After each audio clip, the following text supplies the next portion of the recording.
Hello, everybody.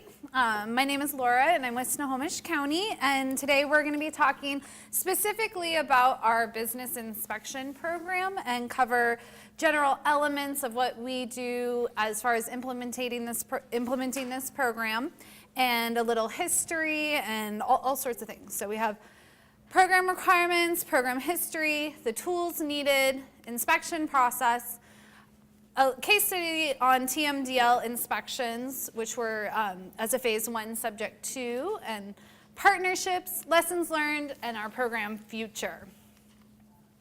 So I'm sure a lot of you already obviously know what source control is, and some of you sat through the last presentation with Seattle Public Utilities, but it is basically reducing or eliminating pollutants from entering into our groundwater and surface water. We implement operational BMPs, structural BMPs, and in some cases treatment BMPs to prevent those contaminants from entering into our water bodies. So here are our program goals, which align with, in general, program goals. Reducing pollutants and runoff that discharge to our MS4. Educate business owners on pollution prevention practices. Ensure the implementation of source control best management practices at commercial and industrial properties, and enforce our water pollution control code at those properties. We just did a high-level breakdown of the program requirements. We're gearing this presentation towards permittees that may be subject to a business inspection program in the future. And so developing a code or ordinance requiring source control BMPs. Create and update an inventory, which is your list of businesses and properties that have pollution generating activities and would be recipients of the source control business inspection. Implement an inspection program where you're visiting 20% of your inventory or those properties annually, and investigating and doing a business inspection at any properties where there has been complaints. And implementing a progressive enforcement policy. So that is a big part of it as well. Training staff who will implement the program.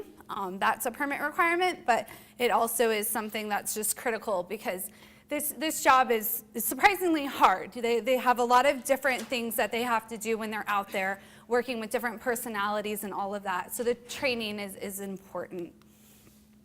We have a water pollution control code at Snohomish County that covers these different topics and allows us to enforce not only preventing a water quality violation, but having the BMPs in place that ensure you're not going to have a water quality violation.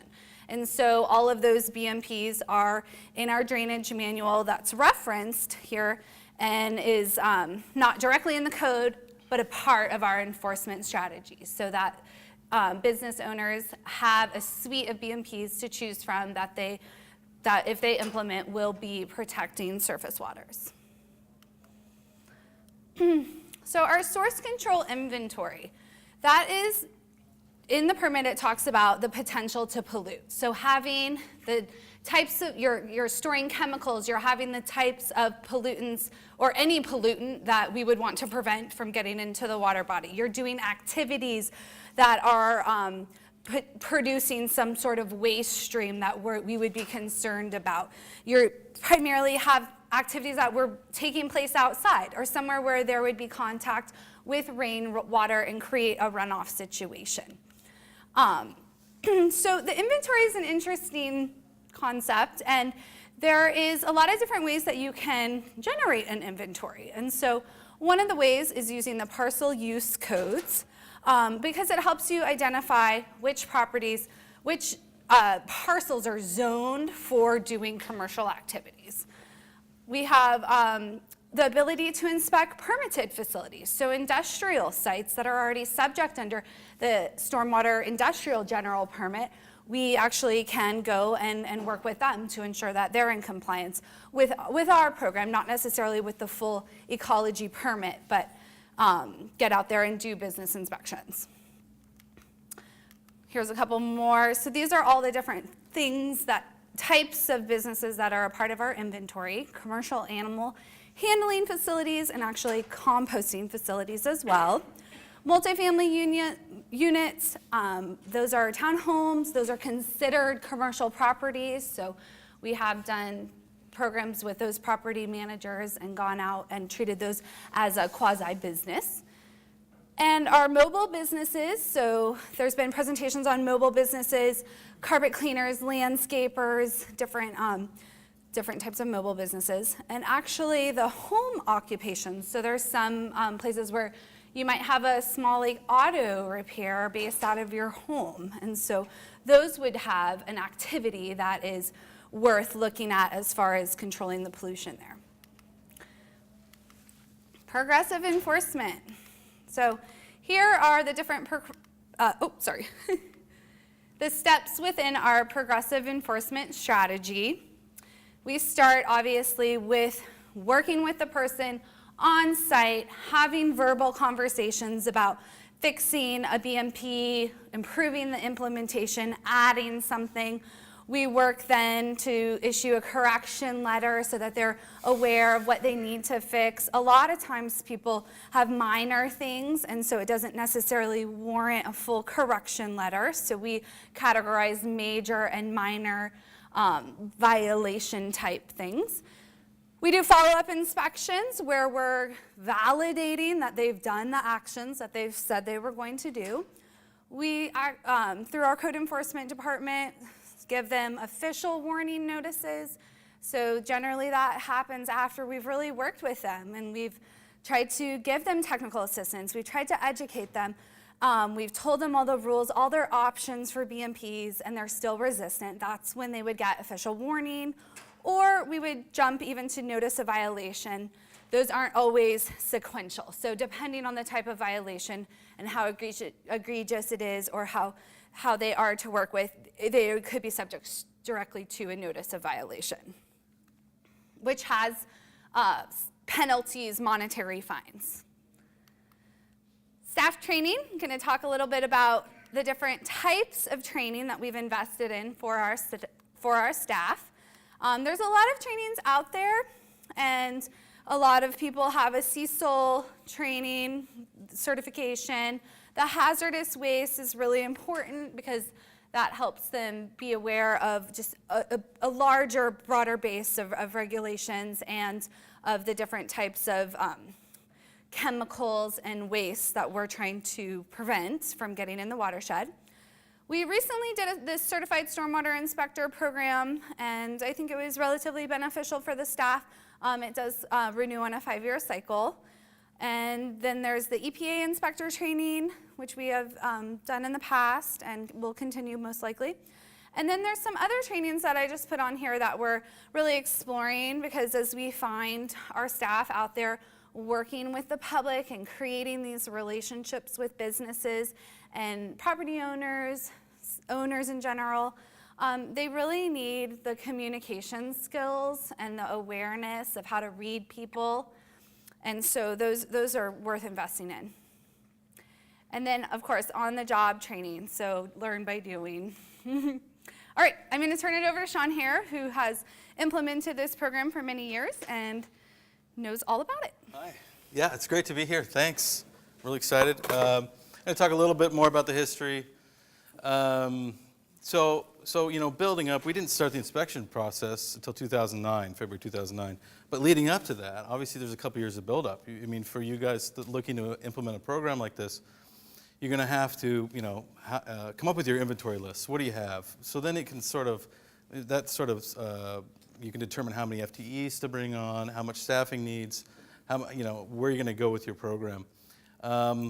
Verifying inventory through field reconnaissance. Part of the early part of this program, we did a lot of, we went out in home occupations, we did multifamilies, it's all part of the program. So we did a lot of basically driving around in reconnaissance to vet our list. Our list was pretty extensive at the beginning. It was like over 5,500 businesses, I think, at one point. So we had to kind of whittle that down and prioritize. So we've learned a lot through our process. Basically, we have a door-to-door site visit approach, generally. We don't necessarily discriminate whether or not the site drains to the MS4. We look at we think it's all valuable to look at. So, and that's kind of the job and the mission, the intent, right, of this permit. So where feasible, and we have the resources to kind of do some of this, is provide information to as many businesses as we can. And so we've done that approach. And we use that data to kind of craft our future inspection lists and enhance our program. And then through this time period, we did the TMDL inspections, which we have TMDLs for fecal coliform. So we did that with commercial animal handling facilities.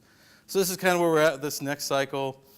Home occupations were sort of excluded, only based on complaints, so we still do that stuff.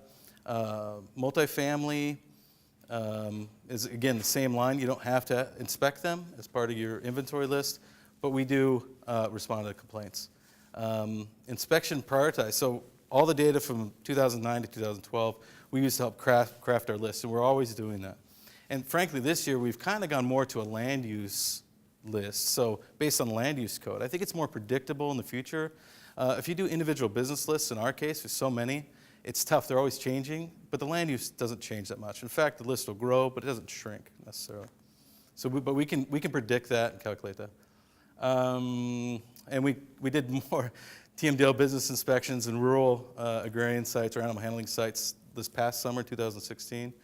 And we revised some of our outreach. We redid our brochure to make it more sort of match sort of regional initiatives. So we'll get to that in a little bit.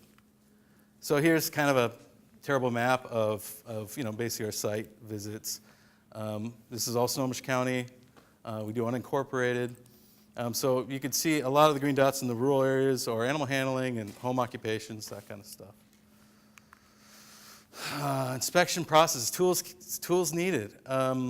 Good record keeping, right? You got to have a database that works for your needs. And also something that you can extract information out at the end of the year when you need to report this stuff back to ecology.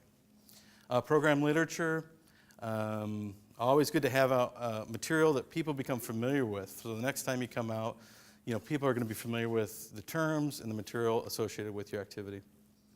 And of course, you need a drainage manual as your guide, your guiding principles, and things that you can fall back on. When you're out there issuing a corrective notice or a letter, you have to have that information in the thing. And I put this in because I had editorial control.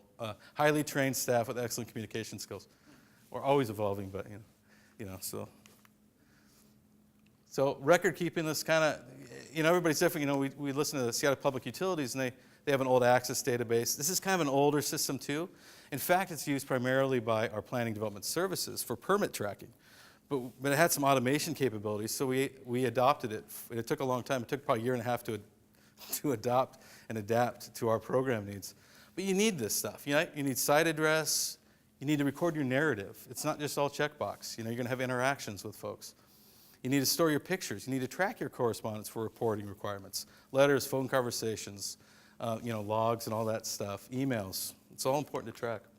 So just another of what we track. We track additional things like business codes, maybe a little bit more information about the watershed, other things. So later on we can sort. So if we need to find out what have we done in this watershed or this fee district, we can kind of sort some of that out through this. And then on the right side, we have our BMP checklist from the drainage manual here, and it automatically, when you check a deficiency, populates a merge document within this format. So a lot of automation, it streamlines the process. And it's sort of, it limits the human error a little bit, right? Because any of these cases, it could be a long-term issue. So you want to make sure that you're actually repeating what's in the manual, and you can back that information up. Program literature. So here's on the left is our part of our brochure that we redid. You see these elements. We kind of made it more fun, less industrial. The last one is pretty serious. And so you got to combine, obviously the serious nature of our work, but also you want to be approachable in some way. So we added we softened it up a bit. And then program literature we hand out. I think that Kitsap County was involved with developing the 4Cs poster. We were able to slap our logo on it, and we hand that out to auto repair businesses. So wherever there's literature out there, try to go find it, adopt it if you can. Don't reinvent the wheel as much as possible. And there's the drainage manual, the key element, like I said, to our program. It's essential to have your guiding document, right? And then this is kind of the big one. So we've kind of talked a lot about identify your sites, create your inventory list, and then when you're out there, you evaluate based on your training and your experience. And then you may have to enforce. Maybe that's minor, maybe that's something more, maybe it's a letter. And then you track in your database all this stuff that you've generated now, all this material. And then, at the end of the year, we report occasionally. So the other thing I wanted to know about, talk about inspections themselves, I really think it's about behavior change, right? I mean, we're trying to get them to, it's not I go in there and issue a warning right away. It's about getting them to adopt these terms, BMPs, and sort of roll it into their business practice. It's like safety when it came out, right? You had to, over time, roll it into your business practice, training, that kind of stuff. So that's our guiding philosophy, and when we go out there, so you have to establish a relationship. The inspections are just as much about listening and working with the owner or manager of the site as pointing out a drum or something. I mean, it really is about building that relationship. And so just like in real life, it's important to listen a lot. So resources to business, we do give out some swag sometimes. So small businesses, spill kit, spill response plan template, that could be really kind of simple if it's a small business. Or we have, templates for a spill response plan that are a little more in depth. And they can craft them. They can use them or not, but we want to give them that guiding document. Spill kits are basically universal or oil only, depending on the site. And then sector-specific information, like auto repair, the 4Cs poster, a professional waste disposal contractor lists, options, other things like that. Animal handling, conservation district material, compost. I mean, when you're out there, you're sort of a conduit to answer a lot of questions, and you need to be able to do that on a regular basis. And we're going to get into some pictures, some before and afters. Pretty common if you're kind of just starting into this effort. You're going to see things like this, and it gets better, but it's going to be a little messy at first. So we need to label the material. We need to dispose of it properly and keep records of the disposal. And here's the old failed blue tart BMP. That's mostly eastern Snohomish County. No, I shouldn't. Anybody from Monroe? No. And one thing I'd say about sort of the cover for any material, I always tell them, and we have a little sort of note disclaimer in our any enforcement letter or deficiency letter, is that it might involve a permit or anything like that. So just make sure that they know. And just build something that's unsafe structurally or that could require a permit. So what we do is we don't tell them exactly what to do. We help shepherd them down a path, okay? It's up to them, and it's amazing. They can be business owners and managers. They're very creative oftentimes, and will find solutions that we didn't think of. A big issue now that we're trying to focus on moving forward, but dumpster maintenance. Those dumpster areas are kind of rough usually. You want to make sure they have lids to keep the rainwater out. You want to make sure they're picked up. Usually these sites are close to a storm drain anyway. I don't know who designed, but so we want to make sure that these are picked up in uniform. That's a big mission. Paint, obviously they had some storage. This is kind of minor, but they were doing some washing too, so we had to talk to them about that. This is big for restaurants. So when you do restaurant inspections, the common things with the restaurants are mop water, discharge, right, and used cooking oil. This is what a lot of sites used to look like when we first started back in the beginning of this. So we've gradually moved over to these smaller totes, these tote things, more secure, keeps the rainwater out. You don't have to worry about these lids flopping around. You guys have seen all these, right? This is pretty common stuff. And then this is a recent site that I did. This is actually, I won't give away the name, but it's a demolition company that, so they removed stuff, sometimes asbestos, sometimes chemicals like this. And I went to the site, and I was, a little disappointed in their own practice of managing the waste, because usually those folks are pretty well trained on how to deal with hazardous and dangerous materials. So they had a lot of uncharacterized material. It took about 3 months to finally have all that material characterized and removed and disposed of properly. And it was multiple. I think it was. They said $8,000, something like that.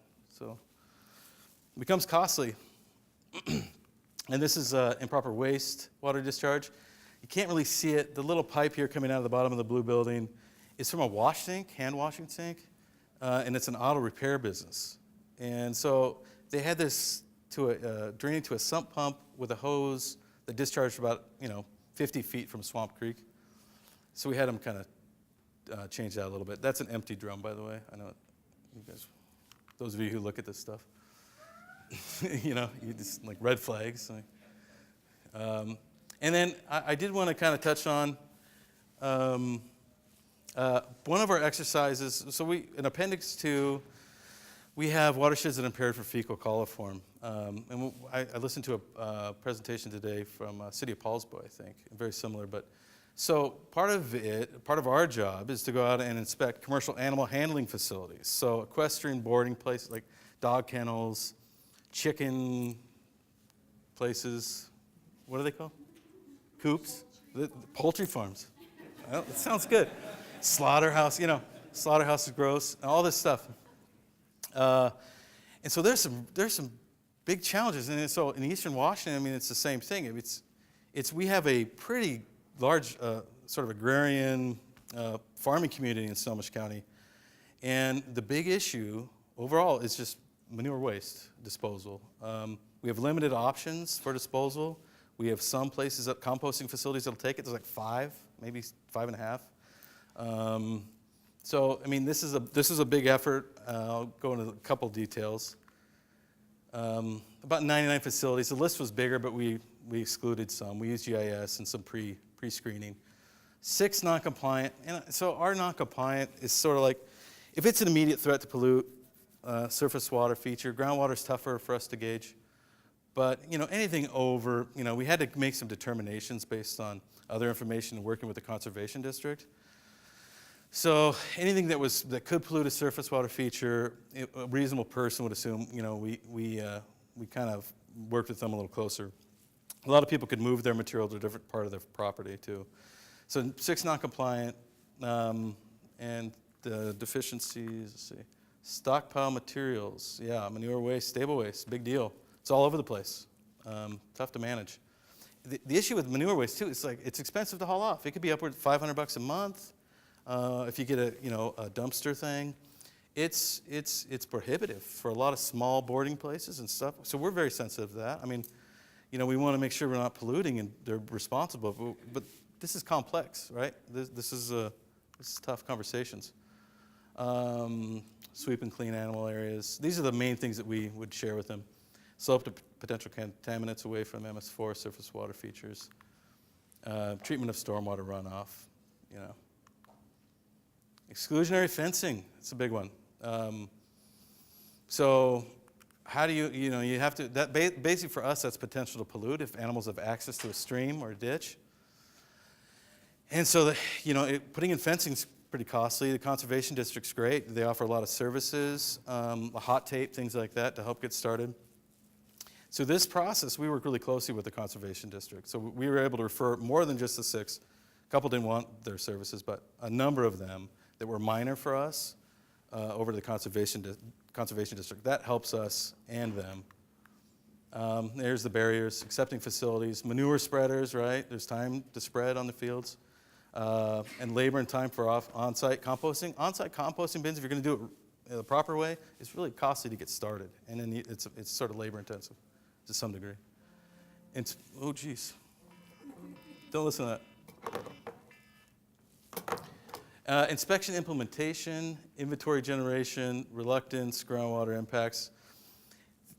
The groundwater impacts are tough. It's tough for everybody to deal with. And so we're still working out for the next time we do these, how we're going to do that and improve. So I think that's it. Progress. This is one site from the summer I was working with. And this is a long-term process, right? We're trying to build relationships with these folks too. We don't want to just say, hey, fix this, this, this. They're angry at us. We're nasty to them, whatever. You build a relationship. So this is probably like 7 months maybe.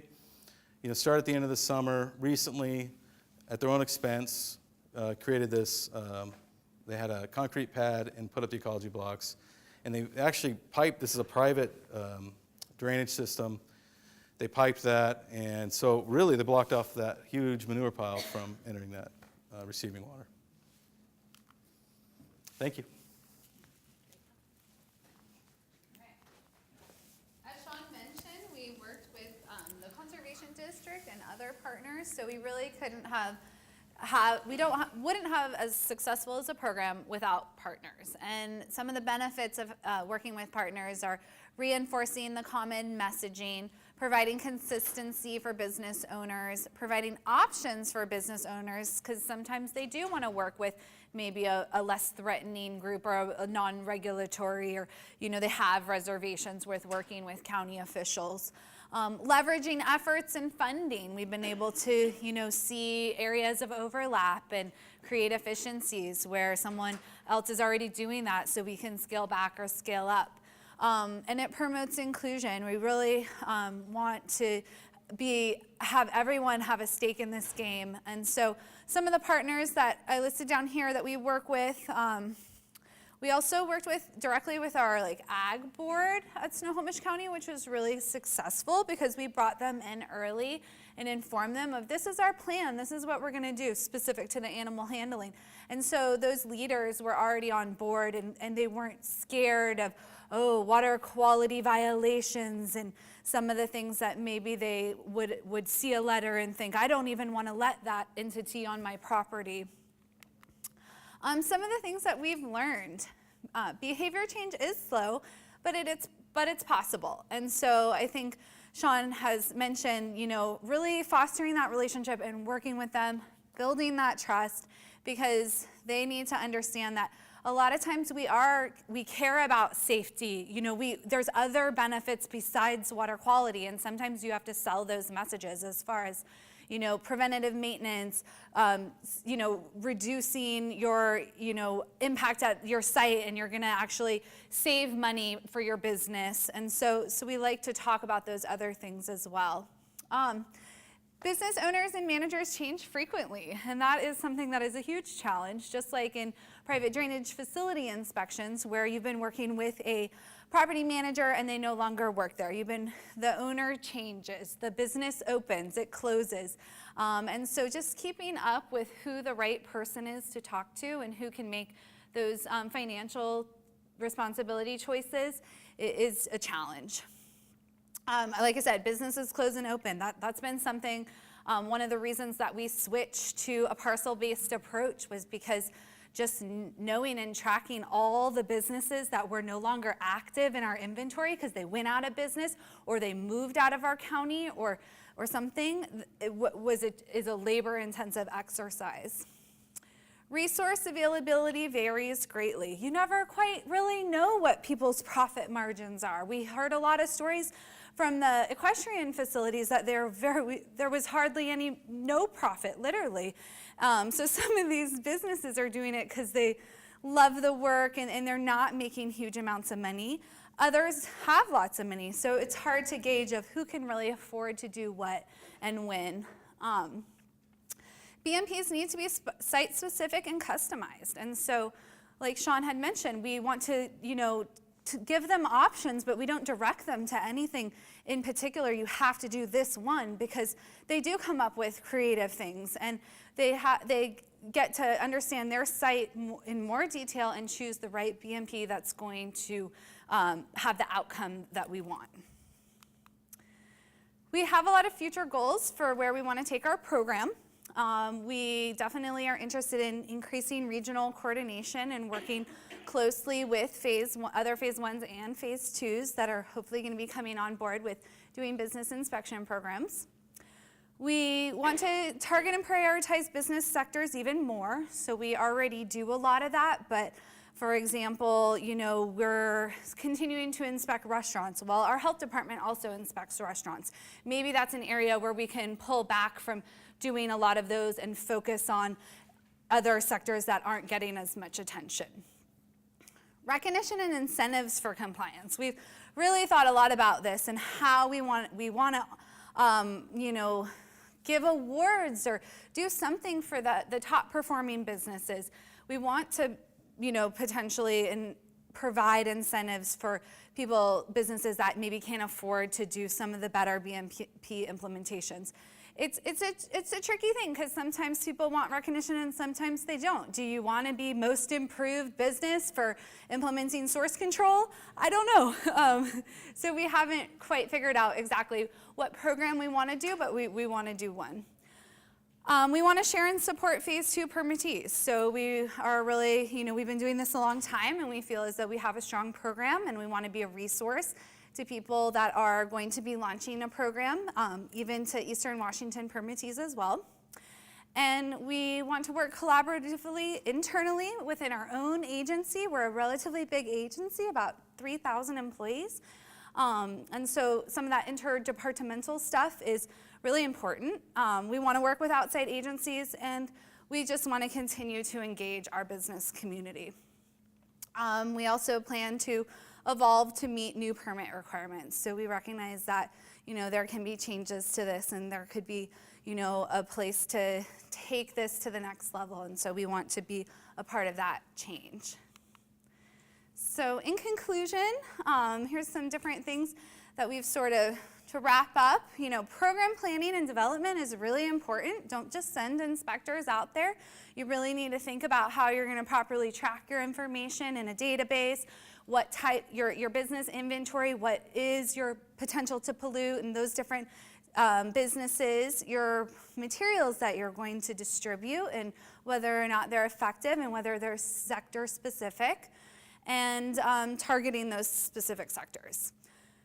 Our main goal is to provide technical assistance. So we really want to be seen as a resource. We want to even expand potentially some of that knowledge and give them, general county information as well. Because a lot of times these people that maybe we're the only, government county official they've interacted with in a while, and they want to complain about some policy thing that a council member did, or, and so we would not necessarily answer all their questions, but we would be that conduit like Sean mentioned.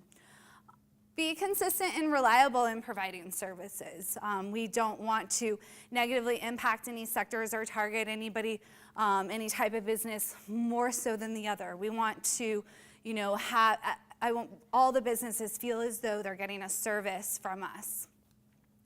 Continue to seek voluntary compliance. We've really found that, the carrot stick approach, the hammer doesn't work that well, and going through code enforcement is lengthy and expensive. We spend a lot of money on our attorneys and all those things, and so we're finding that voluntary compliance does happen, that people, once you get them over that initial shock of what they have to do and what they weren't doing, they begin to realize that there's a code and there's rules and all those things.